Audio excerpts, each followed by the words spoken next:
Yeah, man. I mean, how come, Rory? How come people are not supposed to call it PG County?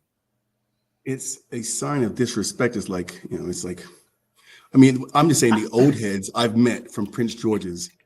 If you say PG around them, they lose their minds. It's almost as though they worked and they earned the fact that you say Prince George's, and you don't minimize it by saying PG. I can actually co-sign what you're saying about the old heads, but I cannot condone forcing people to say Prince George's County, because I'd like to point out that it's not Prince George's like just S like George's. It's Prince George's apostrophe S. This guy tried to he actually named the county as a like it's his thing that he owns. So yeah, I'll shorten it to PG County because that's insane. I'm not saying that. He can be. Well, He I'm can just kick saying rocks. Montgomery. You don't say Montgomery County. You don't say MC. You don't say what coming WC. No one says that. No one says that. Hey, man, the only person even you remember him to work with is working the company. Remember Mel? Yeah, Mel used to get mad when I would Mel say used to it. get heated. Yeah, Mel would get very upset when I would say it, and I would tell him the same thing. I'm like, Mel, I'm from the place. I should be allowed to call it what I want to call it. So's Mel. I'm from the place too. Does that mean that you know what I'm saying? Like that doesn't. They helped craft and make Prince George's what it was. The richest black community in the country. You better put some respect. It's not anymore. It's not anymore. I know. Well, what is? It's Charles County. Charles That's County. Right. Where the slivers are. Well, listen. Hey, Steven, some years ago, man, Roy used to live in what's the name of that place up Anne Arundel County. No, what's I mean AA. No. We all know Anne Arundel County. But what's the name of the place? Which one? The town, the city. Glen Burnie. Glen Burnie. Hey, I'm not gonna dog Glen Burnie because Glen Burnie's a lot younger now. A lot of people moved out there, but back then, oof, wow. You say back then. I'm just talking like 2005, 2007 ish. Yeah, I'm agreeing with you. Then back in my like when I graduated high school, it was still like, man, only retirees live in Glen Burnie. Like, period. Well, that's it. I don't know how. I didn't retire. I wish I was a retiree at that point, I guess, but I wasn't a retiree. I don't know how that's the case. Have you ever seen the show Them? Or from? I have seen From. I'm actually Glen Burnie is a town like From on the show From. Yeah, it really was. It really was. Until when did they open that town? You better put some respect on Glen Burnie's name. Like 2015, 2016, they started building Glen Burnie up. Glen Burnie got swag now. Like I said, they got younger people, like people my age, which I don't think is young. But yeah, I'm not gonna tolerate this disrespect. We need to change the conversation. I taught in that school for like 15, 16 years. Let's go ahead and get this show started then. Let's do that. Let's do that, please. We'll get started. We'll be right back.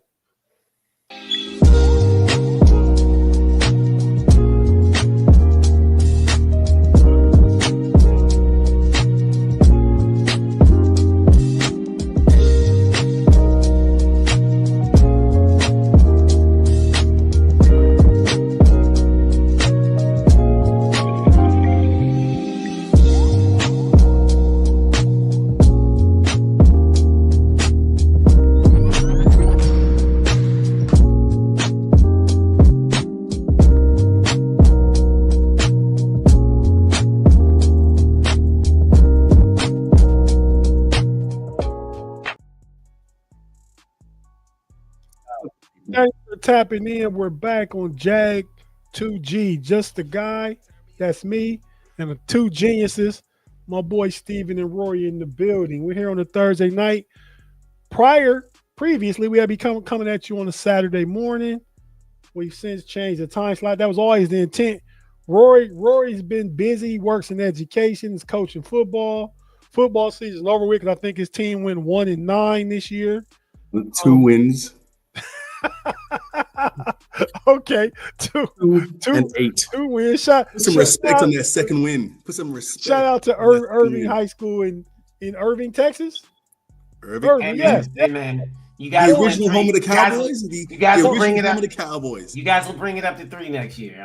Yeah. I mean, they might double it. Former They home might of the double it. Cowboys. Hey man, still, if we get to still in the office, look like representing the Miami of Ohio University, the school formerly and still known as Big Ben University. Never was Big Ben University. But Wally Zerbiak University. There's a cradle of coaches. Put some respect on Miami's name. All right, continue. But yeah, and Steven's here in the building. Steven out there in PG County, out here in the DMV. PG County. Yes, sir. Prince George's County. Why have conversations? Why have them? It's moot. It's moot. Hey, do you think they call it the actual Prince George like my boy PG? Hey, PG, instead of calling him Prince George? They probably didn't call him that. I don't think they spoke like that at that time. So, but if I was around, I probably would have called him PG. Yeah, and you probably would have been the guillotine, my friend. Yeah, probably. I don't have a personality. I don't have a personality that was conducive to living long at that time. You're fully aware of the tone of skin that you have, and exactly during that time period, it was a state of enslavement. I don't think you're saying anything too much at that point. But PG, it could be me. It could be me. Where do you want me to put these bales of cotton, PG? Where would you? Hey, PG, where should I put this? Right. Hey, where you want me to put all this stuff? He says, "You best put some respect on my name." I think I did know it at one time. In Maryland, the state where the Mason-Dixon line starts. That is correct. That's where the two they were paid to go, survey the land and went across, the U.S. But yeah. Mason and Dixon. Okay. No, yeah, I had to read it. In grad school, I had to read this book. It was like this thick, man. About Mason and Dixon? Yes, it's a book called Mason and Dixon. So some historian, he went extensively into the research. He did everything he could. Then he turned their surveying into basically almost a fictional novel. Like he just added stuff in, but everything he added was accurate. But he made it like a story. like a real story. It was absolutely amazing. But I did cheat in grad school. I didn't have time to read that big old book. It was a big old book. It was like 800 pages. Like, what? I had to cheat. Man. I had to skim that sucker. I was like, okay, we're gonna pages. What were some of the cheating tools you could use in grad school in the mid to late 1990s? No, there was no when we cheated. It was like you just skimmed. You had to skim. You had no choice but to skim. That's just shortcut. That ain't cheating. That's cheating. You had to read the book. I couldn't read the. I couldn't read but if you couldn't read it and you didn't read it, that's on you. That ain't cheating. Like it's cheating. I was supposed to read the book. But I did reports. I had to present chapters. I was just winging it. I was like. But yeah, winging it is not cheating. Winging is not putting in the necessary work. That's not cheating. To me it is. No, it's shortcut. Rory, today they do this. Write me a book report on this book. Right. Enter in ChatGPT. Write me a report on Mason Dixon. Boom. Done. That's cheating. ChatGPT and then change some words around, maybe. Meanwhile, their brain cells aren't even connecting. The brain cells are like this now. They're not even connecting anymore. Those kids are going to be like very bad adults. They're going to be very bad adults. Hey, shout out to the homie Jaime tapped in. Yo. What's going on, Jaime? Hello. It's the new time, so we don't have quite as many wheels right now as we do Saturday morning, but hopefully people come back and watch it. Some people are here now, but hopefully we get some interactions as we go along. But yeah, I mean, back to the cheating thing, man. And you said the kids' brain cells they probably don't even connect, right? They don't connect. We were talking backstage before we went live. Well, before we started talking about PG County, Prince George's County. We're talking about Prince George's County about putting together a show about the state of education and having like you, Rory, and Steven has a couple of friends. I have a couple of friends and have like a symposium about the state of education today versus how it was back in the day. And Steven, your people back in the day might not be my people back in the day. Oh yeah, for sure. Now you don't gotta say it like that. Oh yeah, for sure. We ain't all that much older than you. Okay, well, where do you want me to live? Am I old or young, Kevin? We are, Kevin. 2 weeks ago we We got to put him back in his place, in his generational position. Almost a whole generation. I mean, it is. Yeah, Steven will be 40 and will be. I won't put you out there, Roy. I'll be in the same age. Yeah, I know, but I wasn't gonna put you out there. You. When I say mine, you're gonna let everybody know yours. but yeah, my next birthday next year, I'll be 54. So, yeah, Steven next birthday he'll be 40. So I guess that is 15 years makes a generation, right? It's 30. 30 is a generation. Yeah, 30 is a generation. I'm going to cheat, Roy, and I'm going to ask. There's no way. How many years are there to a generation? To 2016. I always thought it was 30. Okay, 20 to 30. You're right. Okay. No, the kids born in 2016 are not in the same generation as me. They I'm not. I'm just saying. No, they're not, because you weren't born in 1996 or 2006. 96. I was born in 86. 30 years. Yeah, so no, they're. Oh, you said it was 30 years. 30 years is too far. Yeah, that's way too far, 30 man. Years. That's what I thought was. That would have me and my brother in the same generation, which is insane. Well, don't think of it like that. Think of it as in like 30 years is a generational period of time. As in you can have procreation, parents. It doesn't have to be like, the millennial generation. Okay. That's a whole other thing. It's like, I just want to be clear because my brother's a professional code switcher, so he talks regular around me, but I've heard him speak around his friends. I don't know what language they speak. I have no idea what you don't know. Yeah, man. I try to tell you, I'm starting to get old, bro. Like I was listening to them, and I was like, I don't know what they're talking about. I have no clue are they talking about women? I really don't know. Hey, that's kind of funny that you getting old. That must mean I was sitting there like, oh wow. I'm approaching. If he's hitting that 40, that's when the body starts going. What you say, Roy? I mean, that's when the body starts, like having a mind of his own. At 40, that's when it does it. Like, body says, "No, I ain't doing that." Hey, man, I got a taste of that. I'll say this. This is how old I am. And Roy, you were around. I won't say you had anything to do with it, but the statute of limitations is up. When that time, Roy, I used to had bags of stuff. I don't know what you're talking about. I have no idea what you're talking about. I don't know why you're pulling me into this. Are we talking about vegetables? My co-signing bags of vegetables. Bags of veggies. We'll call it frozen broccoli. News to me. Call it frozen broccoli. To store my bags of vegetables, I would hide them up in the ceiling, and somehow or some way. Not somehow, some way. There was a mouse in the house, literally, not talking on the basketball court. A mouse got up there, man, and ate up my broccoli. I pulled that joker down. One of them, it was all busted open and chewed through. Yeah, man, that happened. But like I said, that was. How are we gonna be on? Why is that even coming up? I'm so confused at this point. Like, can we? Saying how long ago? Like now you don't have to. You don't have to hide it in the ceiling, or you can go to the medicinal store and buy it. Oh, yes, there you go. But it also does tie into what we want to talk about today. Okay, I see that. It does. Let's get into it, Stephen. Go ahead and explain to what we're talking about. You're going to facilitate the discussion tonight. The big thing we want to talk about. I'm going to be just a guy, but be listening and offer opinion, not any kind of answers or expertise or anything like that. But you got Roy for that. But go ahead, Stephen, get us started. Tell us what we're talking about. The big subject we're going to talk about tonight is U.S. professional sports teams, specifically the NBA and NFL, and how they are courting international audiences. Their different strategies for that, how it's worked out for them, what they're doing now. And more specifically, I want to land heavily on the NFL, what they're currently doing, and how NFL fans are reacting to how the NFL is courting other international audiences. Specifically, I said it kind of relates to you guys talking about age, because in my research, I kind of found out that the NBA has actually pretty much built exactly what they wanted in terms of an international web.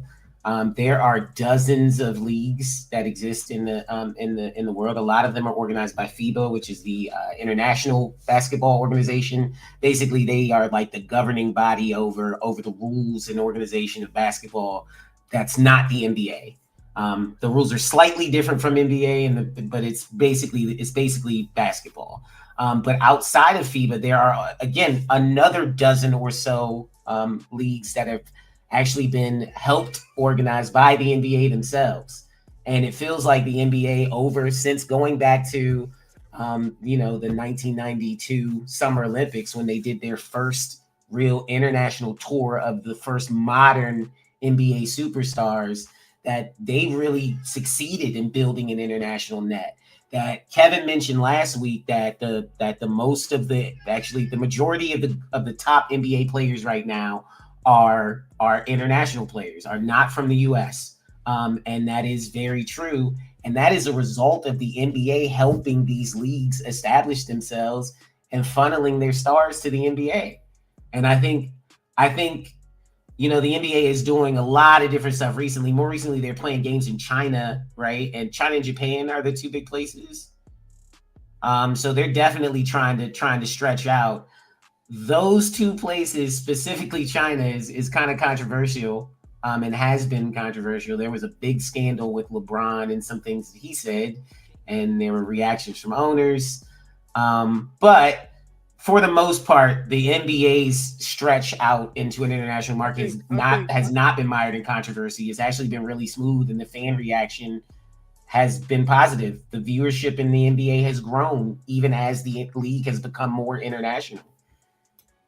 I think also from what you said about the China thing in Japan, and I don't remember exactly what it was. There was some tiff between China and LeBron about 5-6 years ago. I remember exactly what it was. Maybe you do. But also, I think when you say China and Japan, you got to say East Asia, right? Yes. East Asia is part of the continent, because like it's things like Nike at one time, but they still do it. And I had all their shoes made over there real cheap, and the labor was cheap, and like there was a whole thing about, interjecting some of that stuff into because Nike is an athletic apparel brand, right? I mean, so there was, and look, I got a lot of it, right, all around me. So, am I like contributing to it? I don't know, but by the way, are those actual shoe boxes back there, or is that a screen? A green screen? I was confused. I've always wanted to ask you that. Those are real, Rory. Yeah, that's shoe box. I just got my camera blurred. I know. Okay, all right. See, I remember the time when you were purging. You know what I'm saying, getting rid of those shoes, and all of a sudden you built the stuff back up again. There it goes. You can see clearly now. Actual boxes back here. But yeah, no, because when I went through my thing with my legs for a while, I wasn't able to walk. All those are Nike Air 270s, and that's all I bought. All I wore. They fit. They're comfortable. They were light. So yeah, I got quite a few of them. The boxes are white and black, which kind of matches my Steeler background. Go to Ohio State. I see. It's that part. Sorry to sidetrack the discussion, Stephen. Go ahead, man. I'm sorry. Okay. Well, can I add in? Yeah, sure. Jump in. As an aside from the NBA, because I know some stuff about NBA, but that 92. You can't play no ball. That's true. Ooh, I don't. Oh, and he didn't deny it. I like I love that. I love that you were confident that you're like, nah, I'm bad at sports. He's a football player and a wrestler. Go ahead, Roy. Okay. So and a skier. Hey, skiing. But I do, I don't know if I ever told you this, Kev. The reason why I'm a Rams fan is because I don't know the exact year, so you have to but it was either 1986 or 1987, and the Rams came to England. They came to England, and they were trying at the time. There was no NFL in England. No, there's no NFL Europe. So it was basically them just kind of seeing what they could Wembley Stadium. The America Bowl, I think it was called. That's correct. Okay, see, that's the only reason I noticed because I forgot. Was it the Bears? I'm not quite sure. I just remember. You see, if you have to understand, I didn't understand anything about the sport. I had no knowledge of the sport. But what I did know, I like those helmets. I love them helmets. And at the time, they were trying to get the stadium, filled. No one was going. So they started coming to the schools, and they were like, "Hey, who wants to come to this football game?" And we were like, "We don't know. I have no clue." And they started giving us tickets. I remember just walking down to Wembley Stadium, not knowing what the heck I'm going to see. And sure enough, I saw football. It made no sense to me at the time. And I saw those helmets and said, "Man, I love them helmets. They're pretty nice." And when I came to the United States, when I met people, they were like, you know football? I was like, yeah, I do know football. And they're like, who do you support? Bears versus the Cowboys too, but yes. And I had to think about it. I was like, the Rams. And they're like, oh, you a Rams fan? I was like, yeah. And that was my intro to the U.S. But so it worked. Like, I mean, I don't know. I'm it's a anecdotal story, but Right. it that for me was my connection to NFL. So And that's when did you come to the United States? that same year. 86, 87, 86? So Yeah. 87 was the Rams and the Broncos. There you go. Wow. Okay. Oh.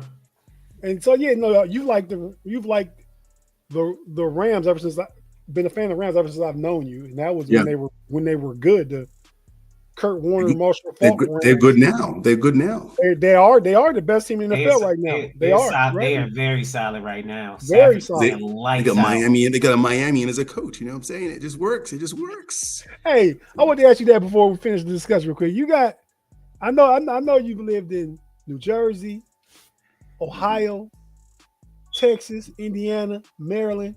How do you have the Maryland flag hanging in your office? What's Maryland over all those other places? Man, that's where I spent most of my time, though, isn't it? If you think about it. You lived in Vegas too. Yeah, but only a year. Okay. Okay. I mean, Maryland. I spent think about it. I went to undergrad in Maryland. Yeah. I went to a part of my grad school in Maryland.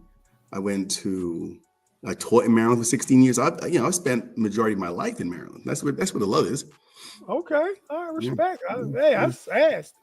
Shout out. People fall in love with Maryland, man. How deep? Hey, Maryland's a great place. I tell everybody, man, my state got 2 blue governors. They got 2 blue senators, a black governor, and you can smoke medicinal. We also have the beach. We have mountains. We have there's everything that you need that you can want to see. Somebody that grew up in Maryland, so he knows a lot more than me. We have a lot. We do have mountains. Not great snow though. No great snow. No great snow. No. It does snow. It does snow in Western Maryland. It does snow in Oakland, but it doesn't snow. No, they gotta make snow. They got to make snow. They gotta make it. Oakland. It's ice. That's where WISP is. Where the Deep Creek Lake is in Oakland, Maryland. My ski resort is Whitetail though. It was Whitetail. Okay, Whitetail is also Whitetail is Pennsylvania, isn't it? Is it Maryland? Whitetail, I think, right across the border. Okay, it's like right at the end. Y'all messing around up there in Cumberlandville, which I do not. You go to Whitetail. It's a day trip. You go and you come home the same day. Yeah, you don't stay. It's just enjoyable. It's just enjoyable. You don't stay there. Yeah, you don't stay there. You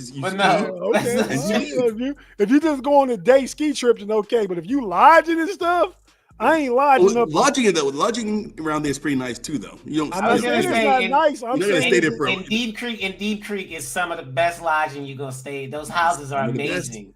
Some of the best. And it's beautiful. You're on a frozen, like when it's in the wintertime, you're on a frozen lake. You have a beautiful view. It's just, Black people doing winter sports. Yeah. From a scenery standpoint and all that, it's beautiful country. I'm just saying, I've been pulled over in Cumberland before. Like that one, I don't know what the thing was. You were always riding back from Ohio, coming down. No, you got pulled like. Oh, that was a great drive though. That was all right. What happened, man? So we were driving back from Lima back to Maryland, and so it was Kev, his wife, and me in the car. And Kev was driving a little too fast, right? And I was like, I remember like I like to drive. When I drive. But first, Valerie got pulled over. Yeah. So let me finish the story, Kev. So they were, they both speed. They both have they have lead foots. You know what I mean? And I drove from Maryland to Lima. Great drive. No tickets. So I was gonna let me drive back. They're like, nah, we got this, Rory. We got this. And they put me in the back seat.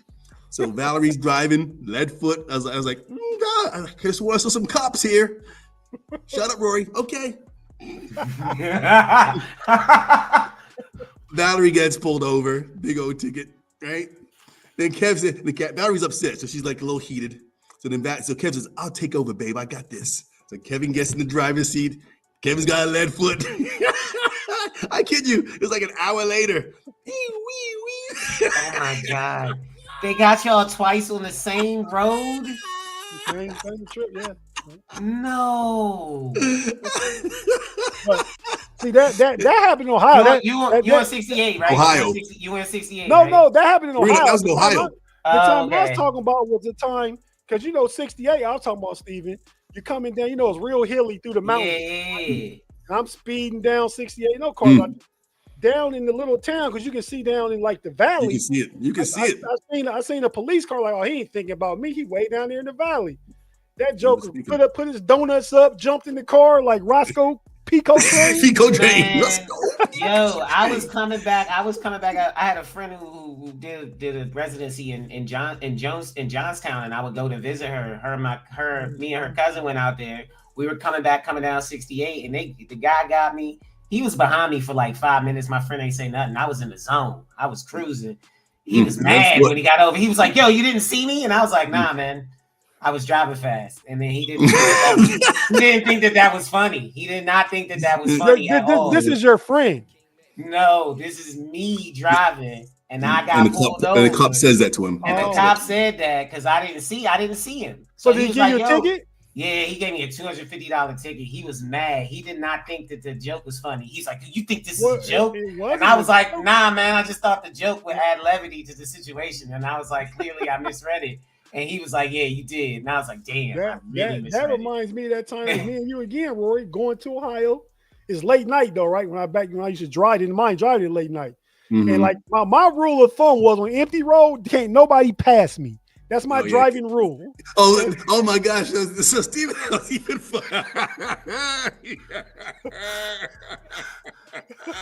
That's a terrible rule, Kevin. That is not a good rule. Roy, you remember what happened? Finish. So the cop was trying to give him. He was trying to give Kevin a pause. He was trying to give him a pause, as he was like, "Hey man, slow down." Kevin was ignoring the cop, saying, "You ain't passing." I didn't know it was a cop though. I just know when nobody passed. He had no clue. And I was like, so you gotta understand. I was in the driver's seat on the passenger side, and I was sleeping. And Kev just like revving. I say, "But what the heck?" So I wake up out of my sleep. I was like, "Whoa!" I said, "Kev, that's a cop." It's a cop. And he pulled it. Did you get a ticket on that one too? No, that's what I'm saying. The thing was, Steve, he didn't pull me over because I think it was the shift change. That's right. It was like midnight. He just oh my gosh. No, he waved. He was waving at you to slow down. He was waving you to slow down. I was like, "Kev, that's a cop." Hey man, back on topic. Yeah, back on topic. Oh my gosh! All right, so we were talking about the NBA's expand. Their push to expand globally and have international reach. And I was saying that I feel like in terms of reach for a pipeline for players, they're there already. The biggest international stars all play in the NBA. Some of them might go home and play in EuroLeague or something like that. But they all are NBA. They're all NBA stars. So I think when we relate to some of the other leagues, like especially the NFL, I don't think that is exactly the same thing that's happened. I think the NFL may be trying to establish that, the beginning seeds of that now, especially with their commitment to the international series, or the NFL International Games series. It's been 3 years now. 7 games are played internationally. The majority of them are played at Wembley Stadium, and then they're spread around to some other locations. Claude, the diabolical one. Shout out, homie. Claude said, "I know that you got pulled over more in PG County than in Cumberland." I want to make it clear that he typed out PG County. He did not put Prince George's County, Rory. Well, Claude is from up there in Hagerstown, I believe. What county is that? That's county close to Cumberland. That's definitely closer to Cumberland. Is that Garrett County? I don't know. I just know the Hagerstown outlet. I think it's Garrett County. I just know the Hagerstown outlet. But no.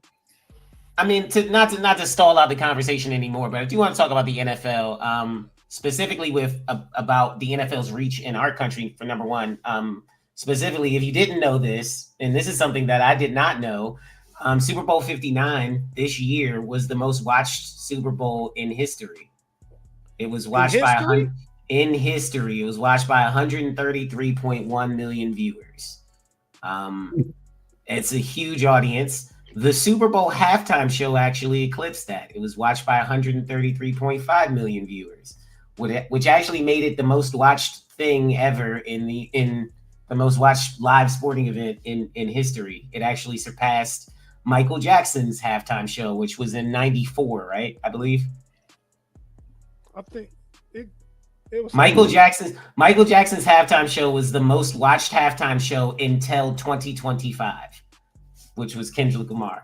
But the point is, 133.5 million people is more than a third of this country. Is that apples to apples? Because now with the way people can watch and tune in, right?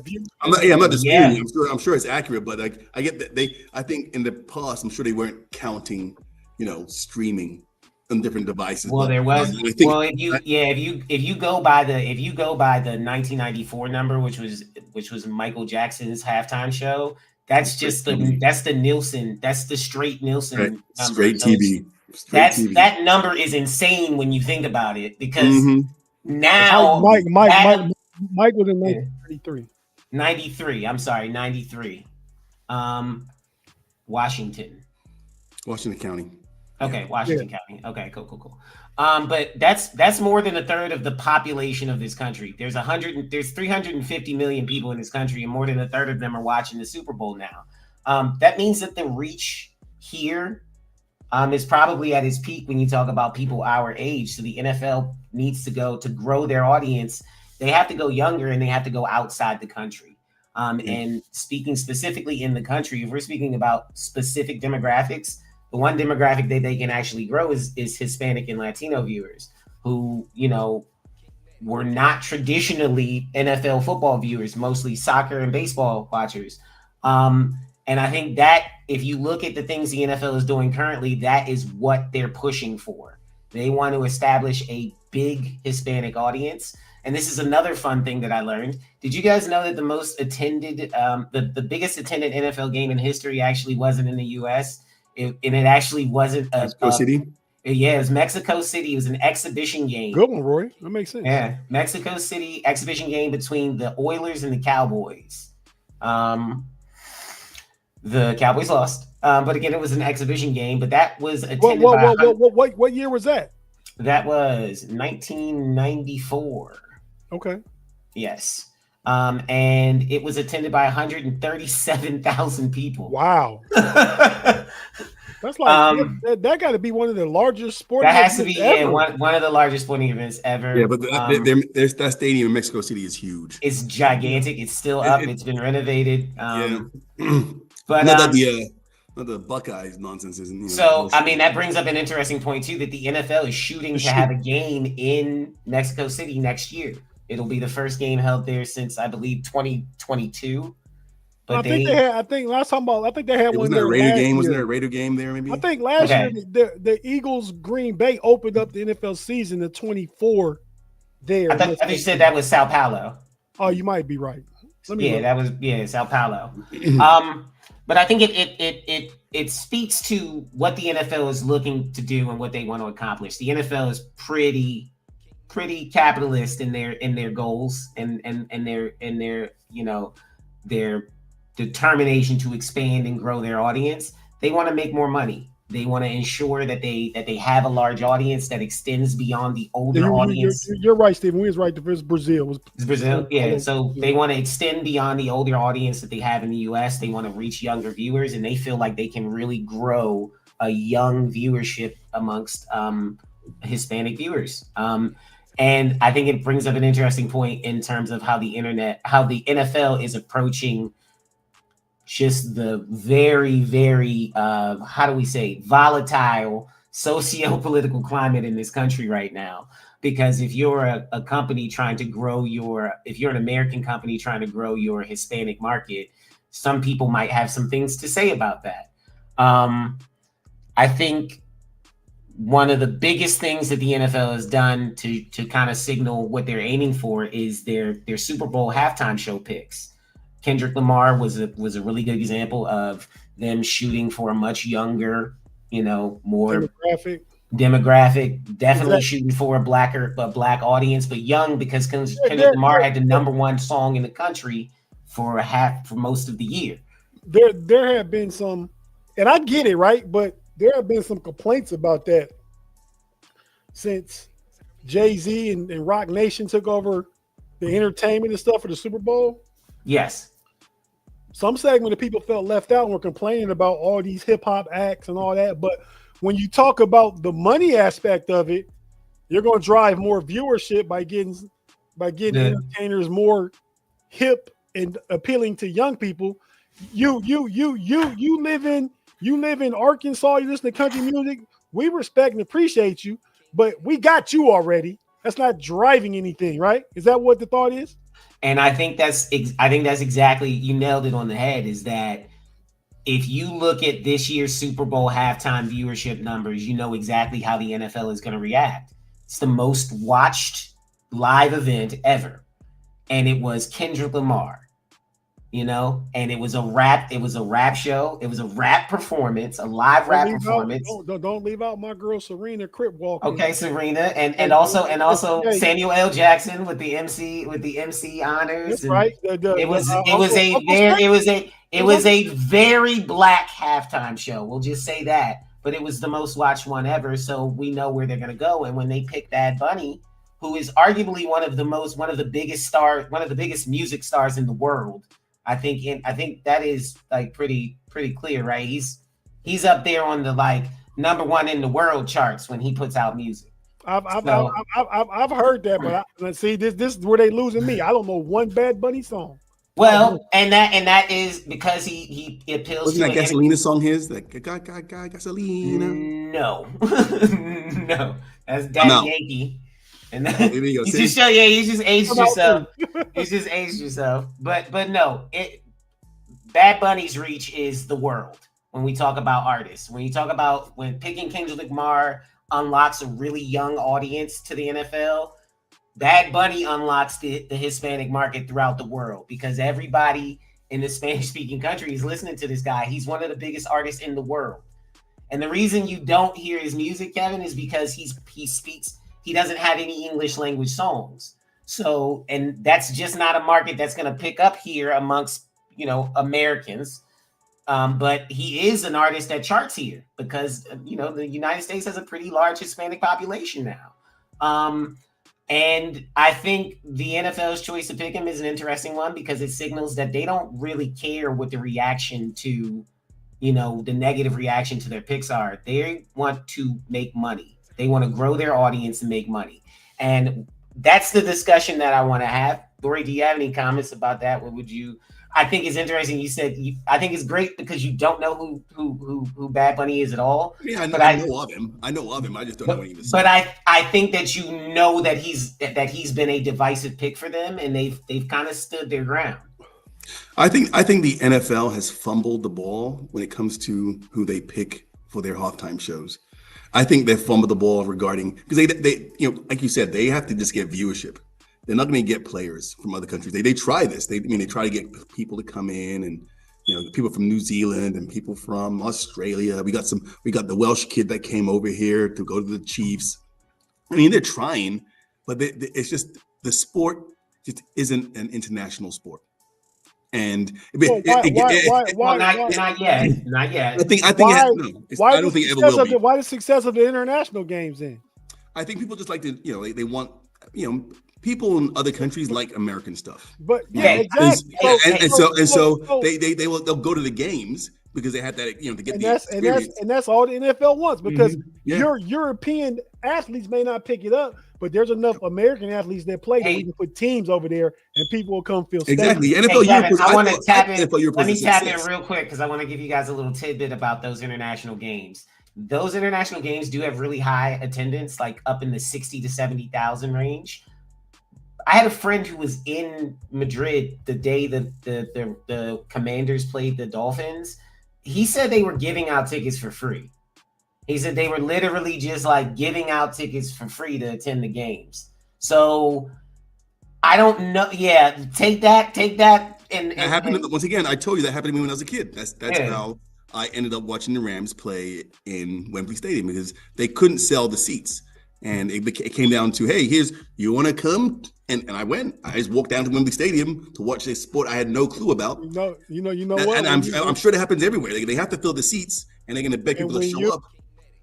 when you trying to establish a clientele in the drug game, guess what you do? But Kevin said, and actually, I do agree with you, Rory. I do think that they don't have an established pipeline, and they don't have anything established internationally. But the way that you do that is you build up an international fan base somewhere where you can put a team. And if you the first time you put a team somewhere, that's how you establish that idea that okay, now people from there locally might eventually play for this team. There's a you know There is like I want to say that there is a grassroots NFL. I mean, not NFL. There's a grassroots American football in England. There's teams. There's literally teams that play. There's teams in Japan. I mean, everywhere the U.S. has bases and anywhere U.S. has reach, there's always going to be NFL football teams there, which is good. But it's about generating enough revenue to have like a professional team that's going to be like like Carlos said, people are going to go every single Sunday to go watch those games. There's just too much competition. People want to go see an actual football game. But see, I think, rather than an NFL game. So you can get them for one game, maybe 2 games a year, but you're not going to have, and I think that was the NFL Europe situation where people, when it was there, people stopped going, unfortunately. Yeah. It was a shot, but I like that it was there, but and it's like there's actually right now there's a smaller version of NFL Europe going on right now in Europe. And so similar teams, the Frankfurt Galaxy is still around, but they play in smaller, stadiums, and they do pretty good. People want to go see those games. People have that cult following is still kind of there. Most of the teams are German teams though. Germany seems to love the NFL or American football, but that could come down to the fact that there was U.S. bases there for so long, and they have that love for it. I don't know. I have no idea.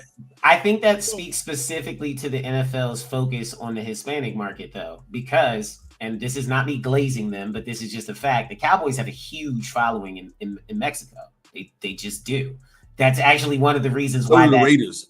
Yeah, that's actually one of the reasons why that Mexico City game was so highly attended, and why. I mean, if you go to Jerry's World, there's the attendance in the games is a lot of Hispanic people in Dallas in general, but the games are very diverse. It's not just what you think. Thank you.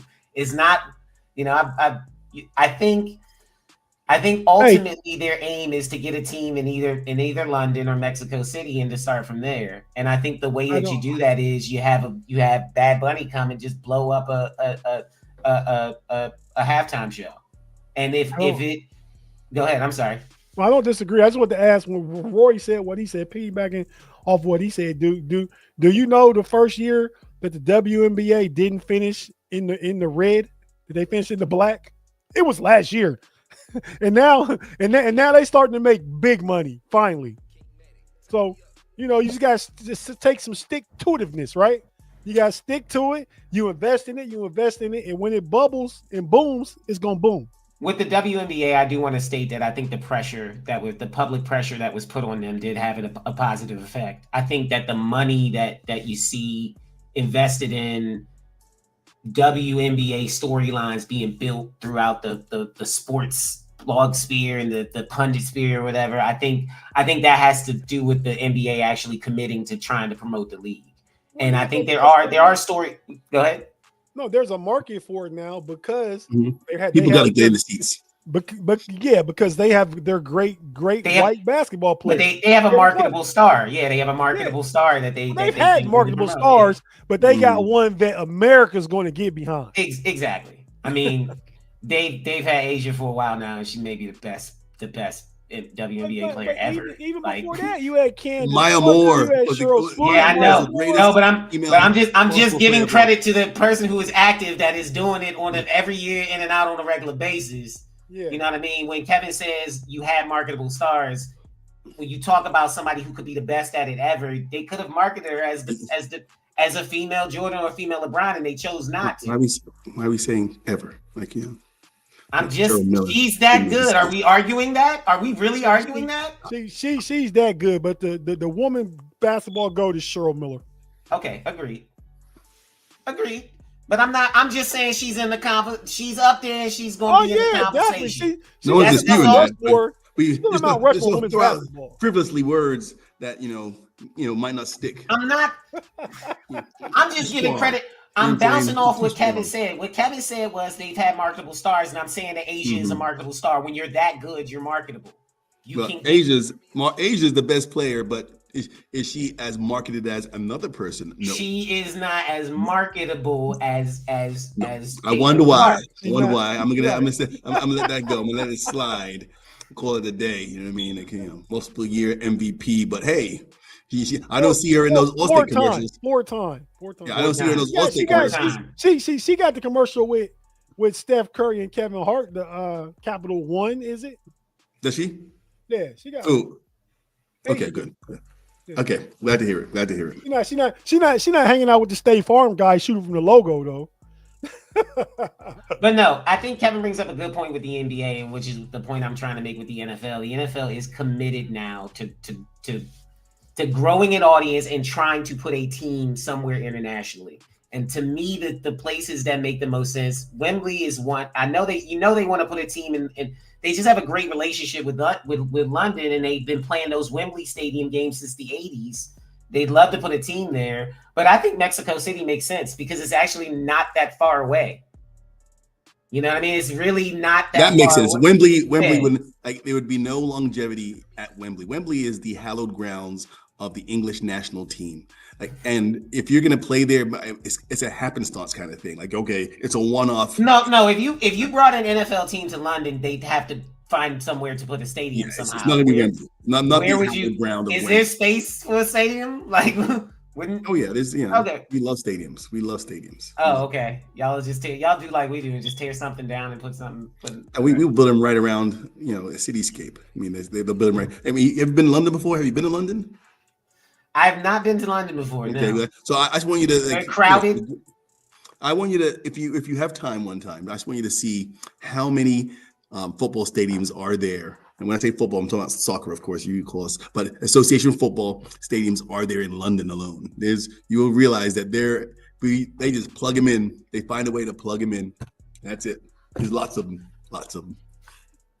So I mean, what about the idea of capitalizing on the Canadian market where there's already Canadian football in cities like Toronto and Montreal and Quebec, and you think because they're already acclimated to football that's really similar to American football. I think there's such a hate between the two. There's some kind of beef there. Where that part doesn't. Remember the Stallions? Remember that when there was an American football team based who tried to join the Canadian Football League, the Baltimore Stallions, and eventually they were like, there was no money in it. There was no money in it. When the USFL defunct, that's what they did, right? No, there was I could have sworn. Maybe I'm wrong. Maybe I'm wrong here. The Baltimore were the Stars. Philadelphia. No, it wasn't the Baltimore Stallions. Wasn't there a Canadian football team? Baltimore was the Stars. No. USFL. Okay, New Jersey Generals. I could have sworn. I mean, I could be wrong. You might be right. There was a Canadian Football League team in Baltimore, and they called the Stallions. I could have been. I don't know why it's in my head. The Baltimore Stallions. That had to be when the Colts level before the Ravens came. I mean, I'm looking up the Baltimore Stallions. They were desperate. Baltimore, like, we're gonna have a team. But actually, so I guess we can't. Yes. Okay. So I'm looking up right now. The Baltimore Stallions were a Canadian Football League team that played in Baltimore, Maryland for 2 seasons, 94 and 95.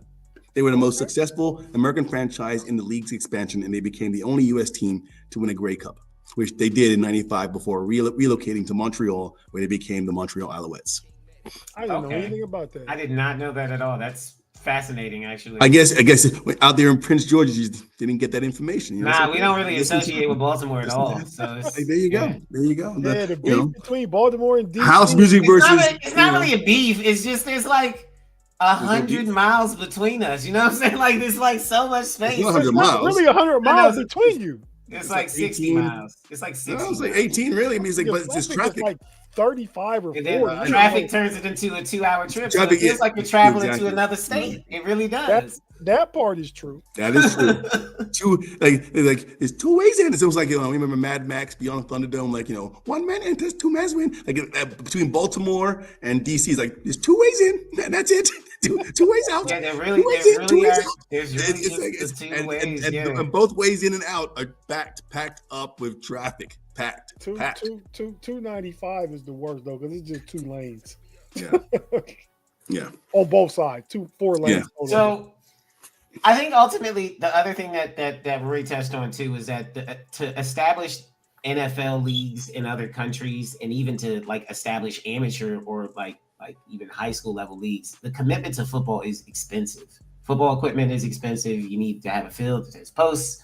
You need to regularly maintain that field. It can't just be a field that just, that you let it go down. And I think that ultimately soccer has the reach that it has because all you need is a ball and a flat surface. And one coach. Coach. Yeah, I mean, but I just mean kids can play soccer anywhere in the world at any income level. It doesn't matter. You literally just need a round thing that you can kick around in a flat surface. And that's a huge part. Shout out Clyde done the research, but we know. I knew Stephen was exaggerating. I'm exaggerating. But it do feel like it could be a 2-hour trip though. It does. It is a 2-hour trip. Like I remember. It's not. That's not. It can be in traffic. That's a 2-hour trip for me. I live on the Maryland DC line, so I live like right where you can. Yeah. But yeah, no. So that's part of the reason why baseball, like we were talking about debate in Major League Baseball. You know what the percentage of American-born African Americans are in the Major League Baseball? You know the percentage? I'm sure it's less than 2%. Oh, you're low, but it is low. It's 6.2%. Okay, all right. That's very low because you look around the league, you see all these Dominicans and Mm-hmm. Like you see people of color. That's how you see people of color. But they're not African American. they ain't from Brooklyn. That's because at a young level, the money gets committed to kids playing football and basketball. Basketball because it's a lot cheaper. Well, no, it's the little league. All those games. Yeah. That's money. You know what I mean? Like you've seen all the movies. Where people say, "Hey, remember that Keanu Reeves movie? Is Keanu Reeves? No, what's his name? Hardball. Was that a movie where he's like, "Hey guys," it was a good movie. He's like, you show up. That's the most important thing. Yeah. Well, I mean, you have to have the money to show up. You have to have the little league is expensive. Okay, to be fair, that was actually one of the things that never made sense to me about that movie. It was supposed to be a baseball team in the projects, and then I was sitting there like, how did they get all this equipment then? Where did the money for the equipment come from? Well, I think it's easier to fund and get equipment than it is to have a space to play baseball in the project. Yeah, for sure. That's the difficult part. Yeah, that was the other thing. Like, where was the baseball field? Where did they put it? Basketball courts? You mean in the breezeway? In the streets, they just drawing the lines. That's why stickball was a thing. Mm-hmm. Yep. Exactly. So yeah, it does speak to that, and I think again the NFL is just committed to overcoming it, and I think that's kind of where I wanted to conclude was that the NFL has been unique in how they've kind of been navigating the first year of this administration. A lot of other corporations, and let's call the NFL a corporation because it's kind of like a collection of businesses, but it really is one giant corporation. But to add on to that, I think you're right. I think the NFL is like when you're talking about the costs of the game, which is like I said, you need coaches and you need position coaches, and the sport is just there's too much involved. But I think the NFL has figured out their little their way around that, and it's flag football. That's it. Yep. Done. And that was actually where we were going to close. And they've done a great job of marketing flag football in Mexico. The Mexican teams are fantastic. The girls are playing, old ladies are playing, everyone's playing flag football in They're Mexico. setting up one of the most anticipated Olympic events in the And now history of the Olympics. now it's Everybody, you got NFL players talking about going to the Olympics to play flag football on an international stage. It's gonna be it. That will really be the NFL's moonshot to me, to take the NFL internationally and say, hey. Oh, once again, it's not gonna. They're not taking the NFL. Well, they're trying to take American football. They're taking an aspect of the sport internationally. Right, American football will. Right? There's the concept of American football. Yeah. All you need in flag football is one coach who knows some plays. And flags in the field. That's all offensive. You don't need a defensive coordinator. You guard him. That's it. Don't let him get by you.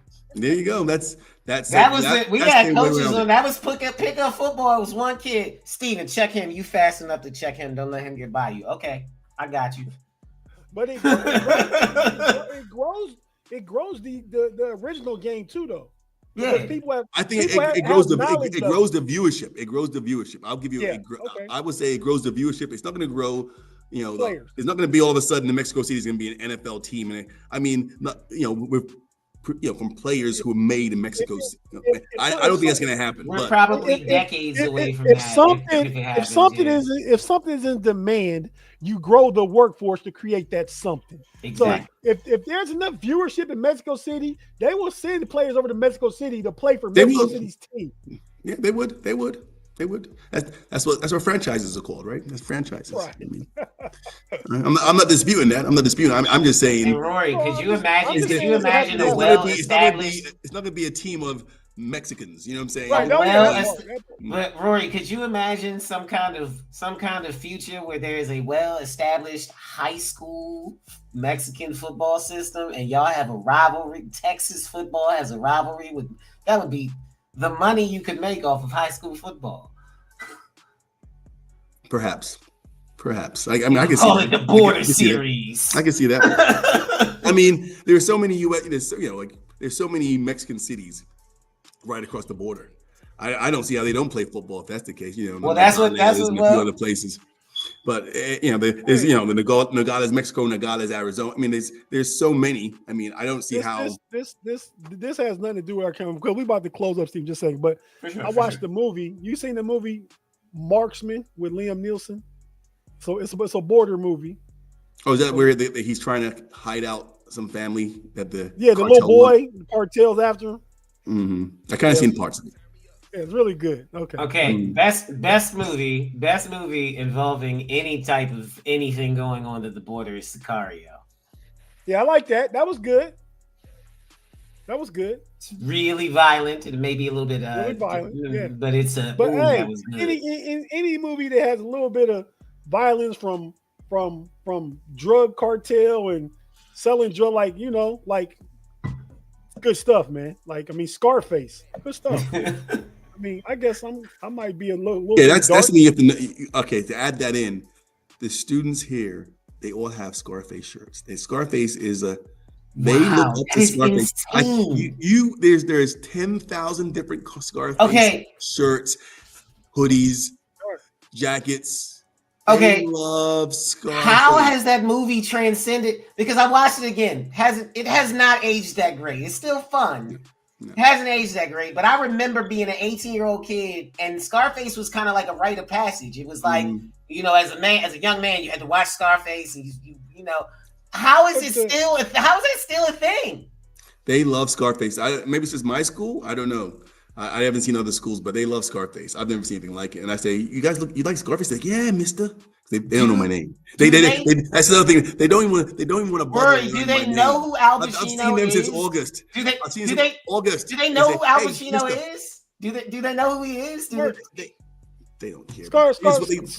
Scarface is over 40 years old. And what do you mean it doesn't? I think you say a movie doesn't age. Well, it just means because there's none of today's technology in it. I mean, no, that's not what I'm saying. I mean, why didn't it age? The storyline. I mean, like the way the story is told and the way that people acted at that time. We've kind of in American filmmaking, we kind of grown out of that. It was 40 years ago. That's what I'm saying, and that's what I mean by it hasn't aged That was well. Miami during that time period. It's still a fun That was movie. Miami during that It's time still a period. fun movie, but I mean, as in terms of like a really good and well. Tell me a 40-year-old movie that's aged well. 40 years old. Yeah. Scarface from 1983. So it's got to be 80s movies. Mm-hmm. Oof. Mm-hmm. What year did Glory come out? He's gonna say Star. No, it's like 89. 89. 90, Glory. Yeah. Because it's a history film. You can't mess up the Civil War time. Okay. Then Philadelphia. That didn't age well. Yeah, age well. That aged well. That's 90s. I thought that was 80. I thought that was 84. No. No, I don't know. No way it's 84. No way it was 84.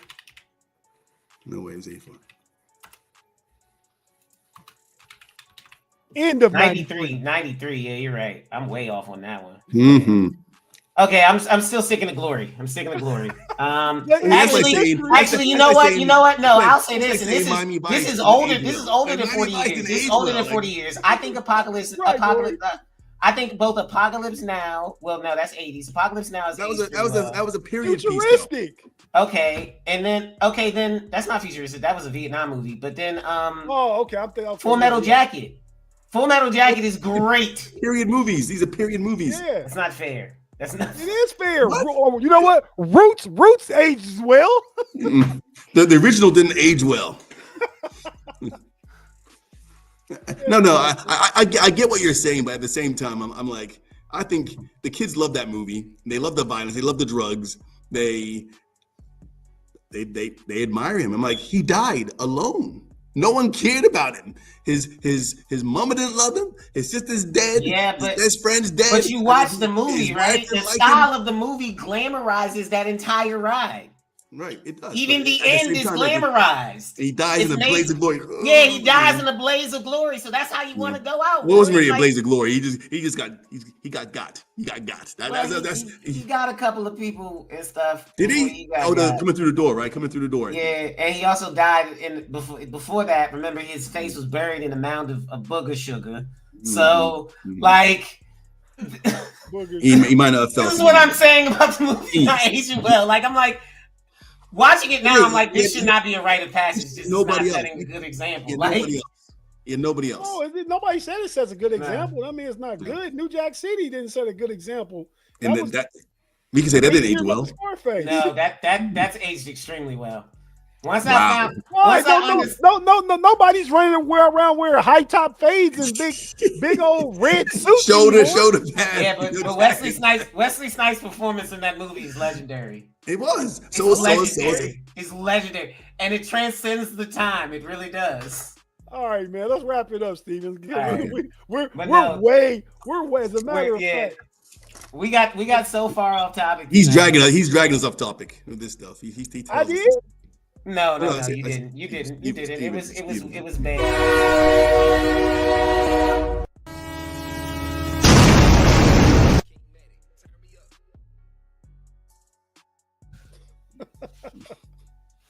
All right, but yeah, to wrap it up, I think we're all in agreement that at a minimum, whether they'll be successful or not, the NFL is making a very concerted effort to grow their Latino and Hispanic audience, and to try to establish some roots in a Hispanic country, whether it be in South America, whether it be Mexico, whether it be Spain. They're trying to establish a home base to lock in with these fans and maybe even grow a amateur league if they can. If they were to get establish teams in Mexico City and in Barcelona, they wouldn't get along. Two different Latino cultures.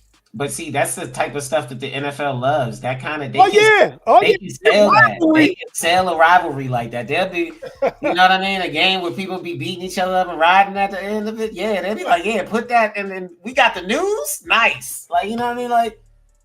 That's the thing, though. That's the thing. So that's the thing. But thanks everybody for joining us. Again, I'm Snoopy Lives. We got my man Rory and Tate joining us tonight. Wait.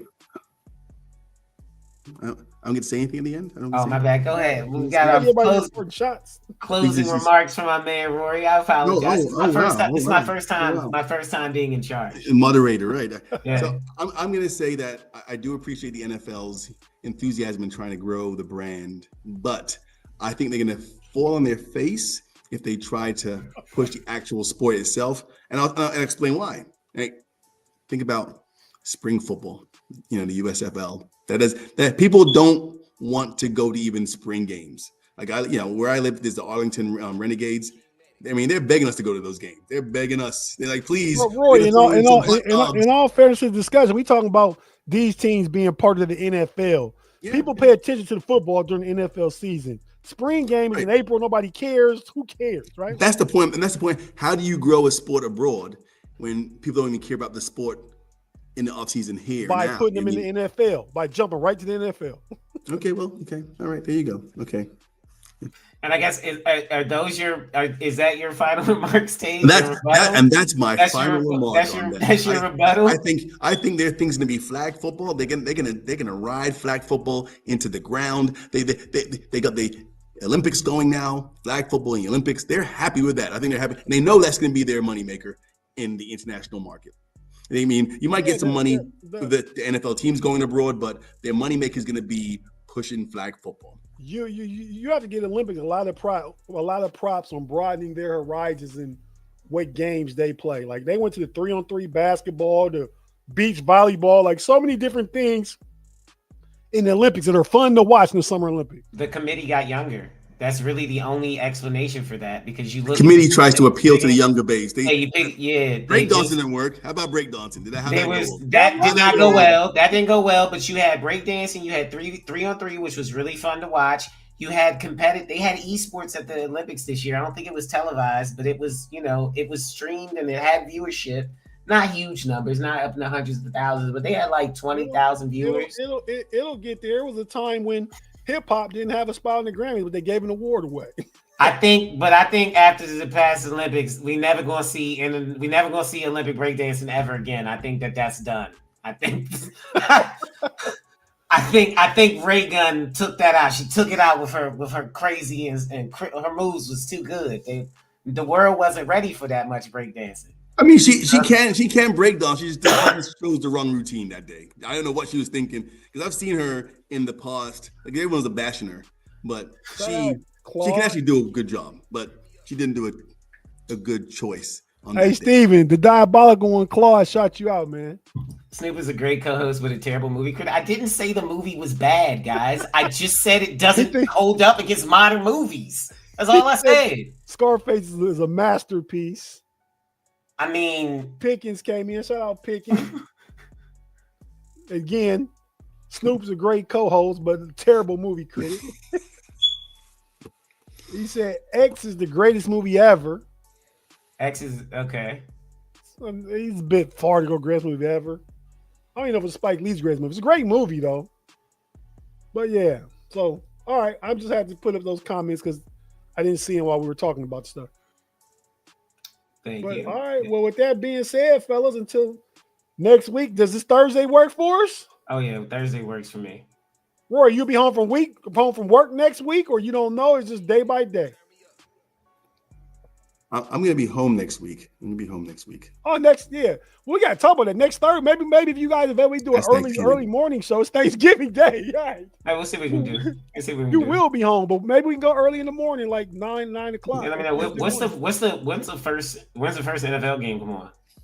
Noon, like it always does. Detroit. Okay. Great football next Thursday too. You got Detroit Lions and Green Bay Packers. That's our game, Steven. We got Kansas City, Dallas, the Chiefs versus Cowboys. That is actually looking like it's going to be a very interesting matchup too. It does. Like the Cowboys look good that day, but we'll talk about that another time. Then night game, you got the Eagles versus the Bears, I believe it is. Wow, that is really good football all day long. Oh my god! Yeah. And you're right. That first one is a grudge match. I need the Lions to show up big because they dropped. They were late. They were duds in the first matchup. Green Bay hasn't been what I thought they'd be either, and we bet $100. $100 if one of them might not be able to afford to pay that, man. Green Bay better play some ball. One of them Yeah, one of them is probably going to win the division. It's going to be one of those two teams. Yeah, I don't believe in Chicago to hold on. Yeah. Chicago's at first right now. Chicago isn't first, but I think they're going to get caught. I think they're going to get walked down. No, I do too. That's what I said. One of them will win, Detroit or Green Bay. It's probably going to be whoever wins. It's probably going to be whoever wins on Thursday. Yeah. Chicago next 3 games is Pittsburgh and Philly and they're running head first into a bunch of stout defenses. Like they are. They're about to get tested for real. Yeah, Pickens, definitely a good game. All right, with that being said, we'll keep talking. We love talking to each other. We love you guys chopping it up with us too. Until next week for this show. Tomorrow, I will be back with the homies on Friday night. Be sure to tap in, check that out. We talk about the matchups, the AFC North matchups specifically, and make our DraftKings weekly pick'ems against the spread. Tap in. That'll be myself, Pay, and B Dirt. Check us out tomorrow night. We won't be back Saturday because we're here right now. But Big G's and his crew's college pick'em show will be on Saturday morning. Check it out on Sunday. We're back with the Steelers 2-minute warning post game. Then after that, we got the regular Know It All Sunday evening show. So tap in. We'll be here. Thanks everybody for rocking with us. For the JAG2G crew, myself, Snoop, Rory, peace. We out. Let's go. Mamba out. Y'all come back now. Here.